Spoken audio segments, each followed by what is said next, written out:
82வது சங்கீதம், ஆசாபின் சங்கீதம். இந்த ஆசாவின் சங்கீதத்தை குறித்து இந்த ஆசாப் என்ன சொல்கிறான் என்றால், பூமியின் நியாயாதிபதி.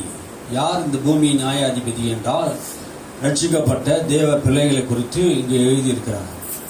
ரட்சிக்கப்பட்ட தேவ பிள்ளைகள் இந்த பூமியில் எப்படி இருக்கணும் அப்படின்னு பார்க்குற சங்கீதம் தான் இது. அப்போ நீதியை தவறாத தேவ பிள்ளைகளாக நாம் இந்த பூமியில் இருக்கணும். ஆமென். தேவ சபையிலே தேவன் எழுந்தருளியிருக்கிறார். தேவர் நடுவில் அவர் நியாயம் விசாரிக்கிறார்.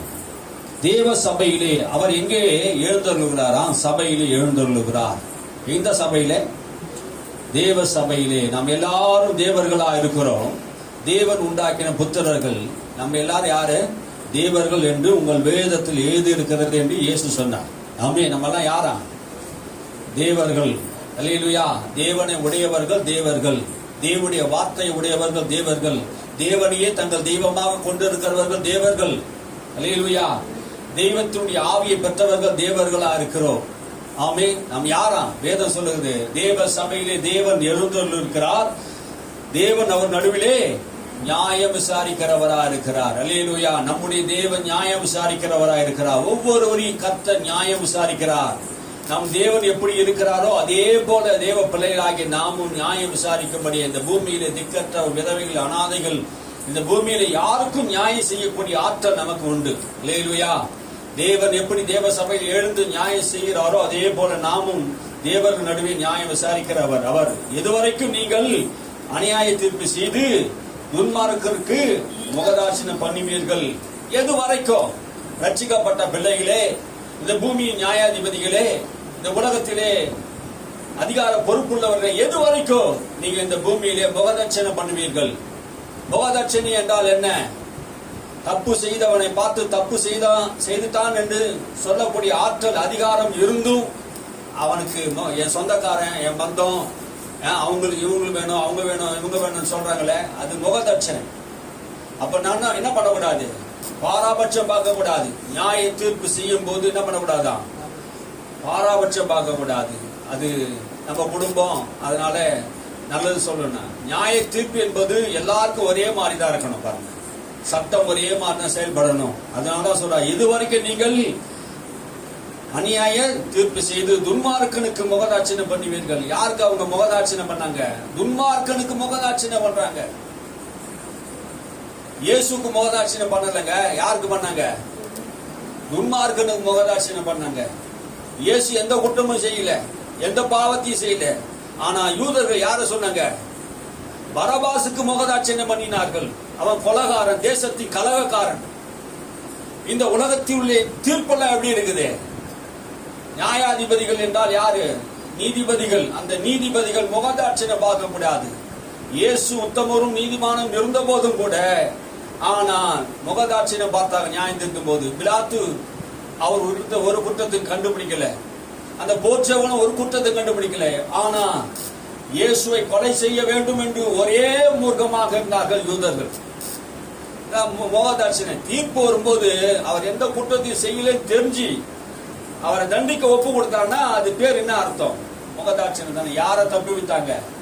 கொள்ளக்காரனும் திருடனும் தேசத்தின் கலகக்காரனும் பொய்யனுமா இருக்கிற அவனை என்ன பண்ணாங்க? விடுதலை செய்தாங்க. முகதாட்சிணை செய்யக்கூடாது. ஏழைகளுக்கும் திக்கட்ட பிள்ளைகளுக்கும் நியாயம் செய்து சிறுமைப்பட்டவனுக்கு திக்கட்டவனுக்கும் நீதியை செய்யுங்கள். நாம் யாருக்கு நீதியை செய்யணும்? எது வரைக்கும் நீங்க அநியாயத்தை தீர்ப்பு செய்து கொண்டே இருப்பீங்க? நீங்க நியாயம் செய்யணும். யாருக்கு? ஏழைகளுக்கு, திக்கற்றவளுக்கு, பிள்ளைகளுக்கு நியாயம் செய்ய வேண்டும். சிறுமைப்பட்டவனுக்கு நியாயம் செய்யணும். திக்கற்று திரிகிற ஒவ்வொருவருக்கும் நியாயம் செய்ய வேண்டும் என்று கர்த்தர் சொல்லுகிறார். நியாயாதிபதிகளுக்கு சொல்றார். அது மாத்திரம் 3ஆம் வசனம் 4ஆம் வசனத்தை வாசிங்க. பலவீனனையும் எளியவனையும் விடுவித்து துன்மார்க்கு கைக்கு அவர்களை தப்புவீங்கள். யாரை தப்புவிக்கணுமா? பலவீனரையும் எளியவர்களையும். இந்த உலகம் பலவீனரையும் எளியவர்களையும், திக்கற்றவர்களும், பின்னணி இல்லாதவர்கள், பணம் இல்லாதவர்கள், படிப்பில்லாதவர்களும், ஜனம் இல்லாதவர்களையும் அவர் என்ன பண்ண? எளியவர்கள், ஏழைகள், அவங்க மேல என்ன பண்றாங்க? வழக்கை போடுறாங்க. தவிர குற்றம் செய்தவன் மேலே பண்ணல. யார் குற்றம் செய்தானோ அந்த குற்றவாளி தான் தண்டிக்கணுமா தவிர அவன் மேல விட்டுட்டு வேற எவனையும் பிடிச்சிட்டு அவனுக்கு தண்டனை கொடுப்பது நியாயமல்ல என்று கர்த்தர் சொல்கிறார். ஆமென். அதனால்தான் தேவ சபையிலே அது நடக்கக்கூடாது. உலகத்தில் எப்படி ஒண்ணு நடக்கலாம், ஆனா கிறிஸ்துக்குள்ள இருக்கிற தேவ சபையிலே தேவன் எழுந்தொள்ளிக்கா, தேவன் விசாரிக்கிறார். நீங்களும் நாங்கள் யாரு? தேவ சாயல். ஆமே, தேவ ரூபம். நமக்குள்ளே நம்முடைய சபைகளுக்குள்ளே அநியாயம் நடக்கக்கூடாது, வேற்றுமை இருக்கக்கூடாது, ஜாதி வேறுபாடு, உயர்ந்தவன் தாழ்ந்தவன் இருக்கக்கூடாது, ஏழைகள் பணக்காரர் என்று வித்தியாசம் இருக்கக்கூடாது, எந்த காரியத்தை குறித்து வித்தியாசம் இருக்கக்கூடாது. ஏனென்றால் கிறிஸ்து எல்லாருக்காக மரித்திருக்கிறார், எல்லாரையும் ஒரே ரத்தத்தினால் மீட்டிருக்கிறார். ஆகையினால சபையிலே ஏற்றத்தாழ்வு இல்லை.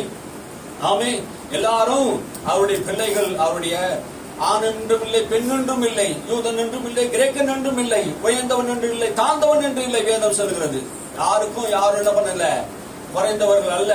எல்லாரையும் ஆண்டவர் ஒரே ரத்தத்தினால் தோன்ற பண்ணி இருக்கிறார், ஒரே ரத்தத்தினாலே அவர் மீட்டிருக்கிறார். ஆகினாலே திக்கற்ற எளியவருக்கு படுகிற பாடுகள் உபத்திரவத்திலே சிறுமைப்பட்டவன் மேல் சிந்தை உள்ளவன் பாக்கியவான், அவன் நீதிமான். தேவ பிள்ளையே, தேவன் எழுந்தவர்கள் இருக்கிறார், தேவ சபையில் இருக்கிறார். ஆகினாலே சபைகளிலே ஏற்றத்தாழ்வு இருக்கக்கூடாது, குடும்பங்களிலே ஏற்றத்தாழ்வு இருக்கக்கூடாது. ஒரு பிள்ளையை ஒரு மாதிரி, இன்னொரு பிள்ளை ஒரு மாதிரியும் என்ன பண்ணக்கூடாது. பணம் சம்பாதிக்கிற பிள்ளை என்ன பண்ண, உலக மக்கள் எல்லாம் படிச்ச பிள்ளைகள் உலக மக்கள் என்ன பண்ணுவாங்க, மதிப்பாங்க. ஆனா சபையிலே நம்முடைய பிள்ளைகளை, எல்லா பிள்ளைகளும் ஒரே மாதிரியே தான் பார்க்கணும். ஏற்றத்தாழ்வு இருக்கக்கூடாது. உணவிலும் சரி, அன்பு காட்டுறதும் சரி, கொடுக்கிறதுலும் சரி, ஒரே சரிசமமா என்ன வேண்டும். ஆமென், அல்லேலூயா. அறியாமலும் உணராமலும் இருக்கிறார்கள். என் ஜனங்கள் அறியாமலும் உணராமலும் இருக்கிறார்கள். நீங்க தேவர்கள், நீங்க நியாயம் செய்ய வேண்டியவர்கள். உங்களுக்கு தான் அந்த அதிகாரம் உண்டு. தேவ தூதர்களே நீங்க நியாயம் தீர்ப்பீர்கள், உலகத்தையும் நியாயம் தீர்ப்பீர்கள். அற்பமான ஒரு விஷயத்துக்காக நான் உலகத்தின் மக்களோடு கூட போய் என்ன பண்ணக்கூடாது, கேட்டு கொண்டு இருக்க கூடாது.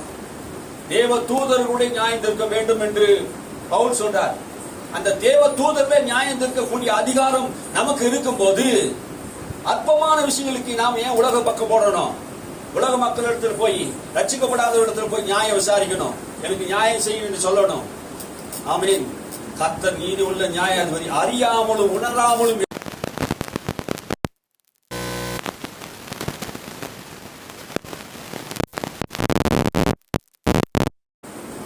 நீங்க யார் என்பது தெரியல. தேசத்தினுடைய அஸ்திபாரங்கள் எல்லாம் அசைகிறது.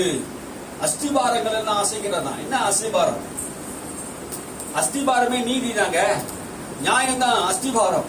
அந்த அஸ்திபாரம் தேசத்தில் இல்லைன்னா, குடும்பத்தில் இல்லைன்னா, அஸ்திபாரம் இல்லைன்னா அந்த வீடு எப்படி? சபையிலும் கூட நீதி இல்லை என்றால், ஒரு இடத்துல நீதி இல்லை என்றால் அந்த இடத்துல சமாதானம் இருக்காது. எல்லாம் என்ன ஆயிடும், குழப்பங்களை வந்துடும்.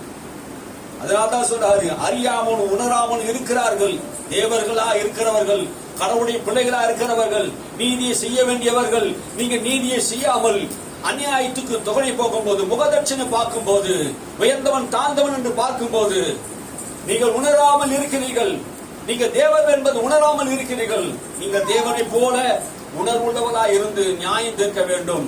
அல்லேலூயா, அல்லேலூயா. நியாய தீர்ப்பு செய்யும் போது நிச்சயம் நமக்கு ஒருவர் நமக்கு பகையா எழும்புவார்கள். நீதியை பேசும்போது, உண்மையை பேசும்போது, சத்தியத்தை பேசும்போது நமக்கு விரோதமாக எழும்புவார்கள்.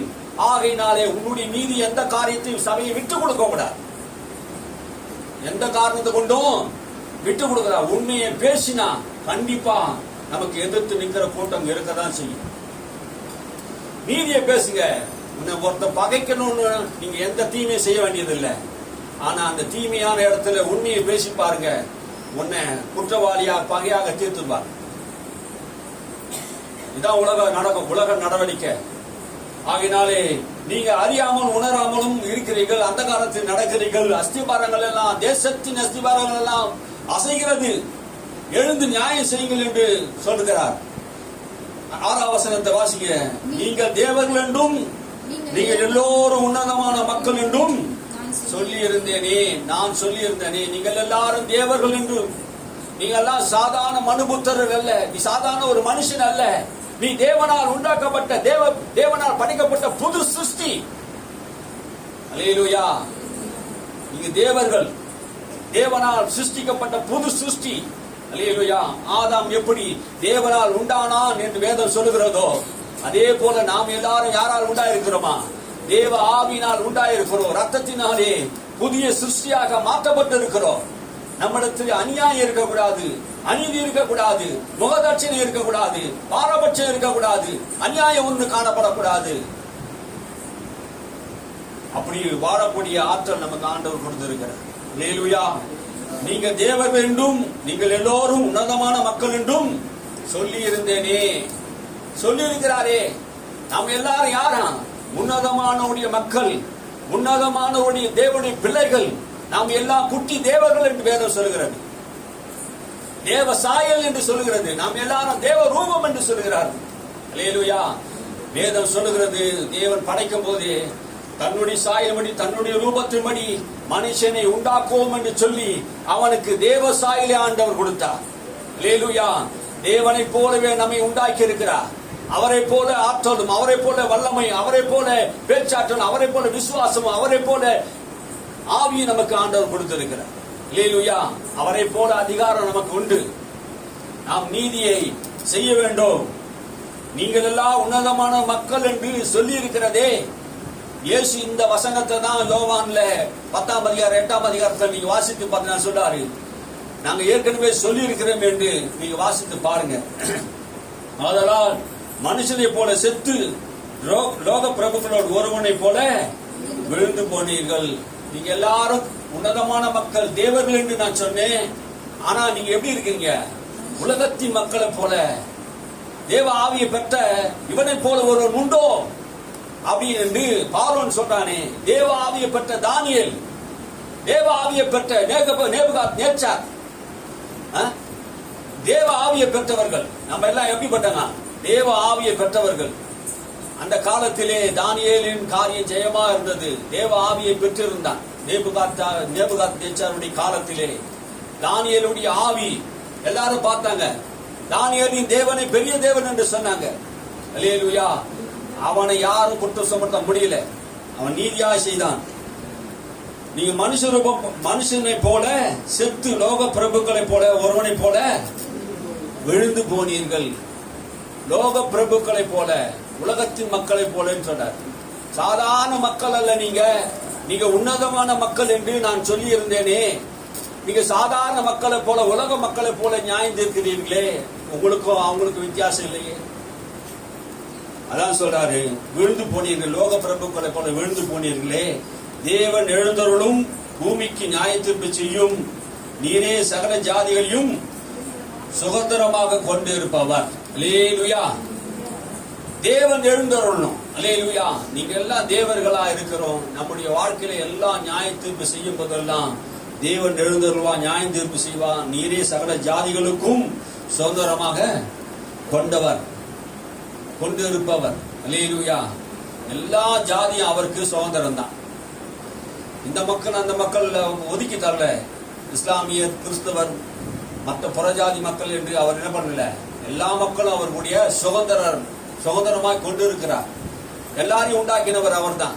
ஆகினாலே நியாய தீர்ப்பு என்று வரும்போது பாராபட்சம் இல்லாமல் நீதியாய் நியாயம் சொல்லணும். ஓரவஞ்சனை செய்யக்கூடாது. ஒரு கண்ணுல வெண்ணையும் ஒரு கண்ணுல சுண்ணாம்பு வச்சு நீ பேசக்கூடாது. ஒரு கண்ணுல உதட்டுல என்ன பண்ணுவாங்க, நல்லா ஏதோ சொல்லுவாங்க, தேனை தடவிக்குன்னு நாக்குல கூர்மையான வார்த்தைகளை பேசுவாங்க. அது மாதிரிலாம் நம்ம என்ன பண்ணக்கூடாது, பேசக்கூடாது. இருதயத்துல உள்ளதை உள்ளபடி பேசணும். உள்ளதை உள்ளதென்று இல்லதை இல்லதென்றும் நேர்மையா சொல்லக்கூடி பழகணும். ஆமே. அதனால எதிர்ப்பு வரும், பகை வரும். இந்த உலகத்துல ஜாலரா போட்டா பகைக்க மாட்டாங்க. நடிச்சா உலகம் பகைக்காது. உலகத்தோடு ஒத்து போனா உலகம் பகைக்காது. நீதியாய் நீ செய்வாயன்னா கண்டிப்பா என்ன பண்ணும், உன்னை எதிர்த்து நிற்கும். அதுக்காக நீ பயப்படாதீங்க. வேத வசனத்தின்படி வாழ நம் கற்றுக்கொள்வோம். கர்த்தர் நம்மை ஆசீர்வதிப்பாராக. ஆமென். அல்லேலூயா.